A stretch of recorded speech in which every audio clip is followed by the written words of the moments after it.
harus melayani 1.900, belum lagi mereka punya nasabah lain, tentunya tidak hanya guru TPQ.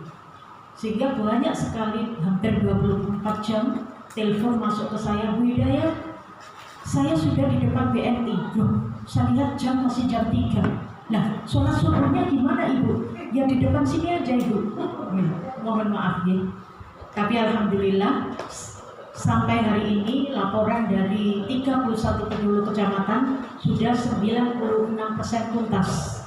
Hanya tinggal 5%. Itu pun di dalam perjalanan saya harus membuatkan rekom yang sampai hari ini sudah keluar nomor surat 300 lebih. Jadi bank tidak akan mau, misalnya alamat Benowo Kerajaan 2 angka Romawi ditulis di SKBOP Benowo Kerajaan 2 angka biasa, itu bank tidak mau. Kita harus buatkan rekom dengan berbagai permasalahannya. Kita ingin guru-guru segera bisa mencairkan dan bisa menikmati kesejahteraannya sesuai amanah yang diberikan oleh Kemenang Pusat. Bapak Ibu yang saya hormati, karena ini DIPA dari Kementerian Agama Pusat Jakarta, mestinya yang monef adalah tim dari Jakarta. Tapi bayangkan se-Indonesia, sangat tidak mungkin. Mereka lebih memilih ke luar Jawa, ke pulau luar Jawa, karena yang Jawa dianggap sudah bagus administrasinya, sehingga diwakilkan ke Kemenang Provinsi dan ke Kemenang Kota.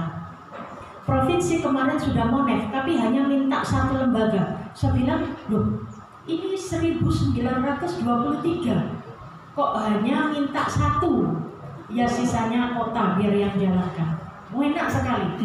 Provinsi itu enak. Jadi dia datang hanya minta satu lembaga, dibiarkan yang 1922 lembaga itu kota. Sudah, itu tugasnya kota. Kita yang paling bawah ini ya harus menerima, nggak bisa tidak, karena instruksi dari atas. Akhirnya kita koordinasi dengan pimpinan, kita sampel per kecamatan 10 lembaga. Bapak Ibu yang saya hormati, terkait apa yang harus dilakukan para penerima BOP COVID. Yang pertama adalah membuat proposal. Ada 4 komponen wajib yang harus ada di proposal. Mudah-mudahan pakal ini sudah beres sehingga sudah bisa disetorkan ke PD Kontren, kita kirim provinsi, delivery pusat. Apa saja 4 komponen itu? Yang pertama adalah surat pengantar permohonan. Ini harus ada. Redaksinya gimana Bu? Bebas. Surat pengantar permohonan. Yang kedua adalah profil lembaga. Saya sudah infokan, tarik saja dari Sidia. Bagian pendahuluan, pokoknya ada identitas lembaganya. Yang ketiga adalah RAB, rencana anggaran belanja. Harus pres 10 juta, tidak boleh B, tidak boleh kurang. Dan yang terakhir adalah fotokopi piagam izin operasional. Saya tegaskan, kalau susunannya kualik-walik, tidak apa-apa. Apalagi kalau sudah dijilid rapi. Kasihan. Tahap 1-2 karena langsung ke Kemenang, banyak yang salah walik-walik, belum permohonan, belum apa sudah ada piagam. Oh nggak apa-apa wis, mungkin ingin menunjukkan identitas lembaganya, wis nggak apa-apa, yang penting komponennya ada. Setelah membuat proposal, maka yang harus dilakukan adalah membuat laporan pertanggungjawaban. Ada 7 komponen wajib yang harus ada di laporan pertanggungjawaban. Yang pertama adalah surat pengantar. Ini di tahap 1 dan 2 90% salah. Pengantarnya masih bunyinya permohonan. Saya tanya, minta apa lagi Ibu? Enggak Bu, saya mau laporan, enggak minta. Tapi bunyinya masih permohonan. Sudah dicairkan, sudah dibelanjakan, sudah. Kok masih minta lagi? Sudah, itu aja, jangan minta lagi. Enggak Bu, saya mau laporan. Iya, bunyinya harus laporan. Kalau proposal bunyinya permohonan, kalau LPJ bunyinya laporan. Yang kedua adalah surat pernyataan bermaterai. Formatnya sudah ada, tinggal tanda tangan, kasih materai. Anda telah menerima 10 juta. Dibuktikan dengan yang ketiga adalah rekening koran dari BNI. rekening koran dari BNI harus ada nominal angka 10 juta sesuai dengan surat pernyataan yang Anda buat. Tidak punya Bu rekening koran, kwitansi lah. Tidak punya kwitansi buku opo yang ada dari BNI itu apa? Banyak sekali yang ngeyel, saya tidak dapat apa-apa Bu, hanya dapat uang. Nggak bisa, masa uangnya difoto. Harus ada bukti dari BNI berupa kalau bisa memang rekening koran untuk membuktikan surat pernyataan Anda bahwa Anda telah menerima 10 juta. Yang nomor 4 adalah RAB. Bukan lagi rencana, kepanjangan RAB di LPJ adalah realisasi anggaran belanja. Ini juga tahap 1-2 hampir 90% salah. Bu, saya kadung tulis rencana anggaran belanja, wes gak apa-apa pokoknya R. Ya wes, gak apa-apa pokoknya R. Tapi Anda harus tahu yang benar. Kalau di proposal itu rencana anggaran belanja, kalau LPJ realisasi anggaran belanja. Tapi yang sudah kadung ya gitu, ya terus pokoknya R lah Bu, mau R itu rencana, mau R itu realisasi. Gak apa-apa wes, nanti kita yang jawab. Nah, itu yang nomor 4. Yang nomor 5, jika di dalam RAP itu yang pertama adalah honor. Baik itu honor guru, honor kebersihan, honor keamanan, honor penyemprot tenaga disinfektan, bunyinya honor. Jangan sampai bunyinya insentif atau transport, karena itu masuk di larangan. Bunyinya honor, Bu saya sudah kadung gaji, wis gak apa-apa mirip.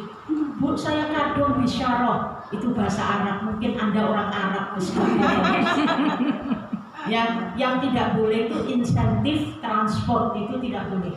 Insentif itu artinya honor tambahan. Ini honor pokok yang harus disumbangkan pada masa COVID. Ya, asal bunyinya honor.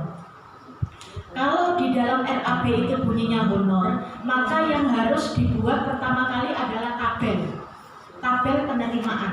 Honor gaji misalnya, nomor 1 Ustazah A, volumenya berapa bulan, satuannya 3 bulan misalnya, satuannya 200.000, jumlah 600.000, dia harus tanda tangan. Untuk jagani ketika dia bilang saya tidak menerima, dia harus tanda tangan. Ya. Kemudian Ustazah 1, 2, 3, 4, 5 lengkap misalnya, tanda tangan kepala lembaga, stempel. Itu bukti yang kuat. Diikuti kwitansi 1 juta tag bermaterai. Yang nomor 6 adalah pembelian prokes. Pembelian prokes ini, ya, pembelian alat-alat protokol kesehatan ini yang penting tokonya punya stempel basah. Saya sudah tanya masalah pajak sampai ke tingkat provinsi, bahkan sampai ke pusat belum ada jawaban yang pasti. Dan selama ini kita mengelola Bosnas itu hampir miliaran, itu tanpa pajak. Mudah-mudahan BOP ini tanpa pajak. Amin. Ya. Jadi asal tokonya punya stempel basah, 1 juta kwitansinya harus bermaterai. Ya. Dan yang terakhir adalah foto. Foto-foto jangan minimalis. Ada yang pembelian 3 juta fotonya 1 tok tidak. Itu pun kecil sekali, ya Allah. Apa kameranya memang mengecil? Iya. Bu ya jangan minimalis. Yang banyak fotonya saat ngasihkan, apalagi ini ada alat-alat prokes. Dokumentasikan semuanya lengkap, saat ngasihkan didokumentasikan. Semakin banyak foto semakin bagus. Itu bukti otentik. Insya Allah jika 7 komponen itu ada di dalam LPJ Kecamatan Kakal ini, insya Allah tidak ada revisi. Ya, mudah-mudahan tidak ada revisi. Masalah sekali lagi saya tegaskan, kalau masalah susunan boleh. Misalnya, Bu, rekening koran saya kadung di belakang, Pak Bapak. Rekening koran saya kadung di depan, saking cintanya sama BNI. Belum apa-apa rekening korannya di depan, saharepe, nggak apa-apa, wes maklum. Yang penting komponennya ada. Jika salah satu komponen tidak ada, tetap kami revisi. Karena kita mengemban amanah dari pusat. Itu yang pertama. Nanti kalau ada yang belum paham atau ada yang masih mau ditanyakan, silakan kita buka tanya jawab. Yang kedua, ini yang lebih penting lagi, saya ingin sosialisasi tentang SK Dirjen nomor 91 tahun 2020 tentang aturan penyelenggaraan TPQ. Per Januari ini 2021, semua TPQ se-Indonesia sudah harus berbadan hukum, memiliki SK Kemenkumham, memiliki SK Akta Notaris, ya. Gak boleh disingkat.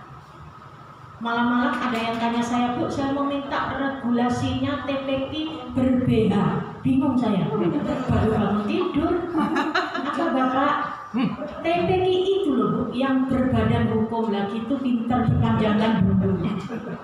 Terutama bapak-bapak ini tidak boleh disingkat, jelas TPQ berbadan hukum, tidak boleh disingkat. Regulasi dari SK Dirjen 91 itu menggantikan regulasi yang lama, KMA, Keputusan Menteri Agama nomor 13 tahun 2014. Isinya ada 3. Yang pertama, seluruh TPQ se-Indonesia sudah harus berbadan hukum per Januari 2021. Kenapa alasannya Bapak, Ibu sekalian? Alasannya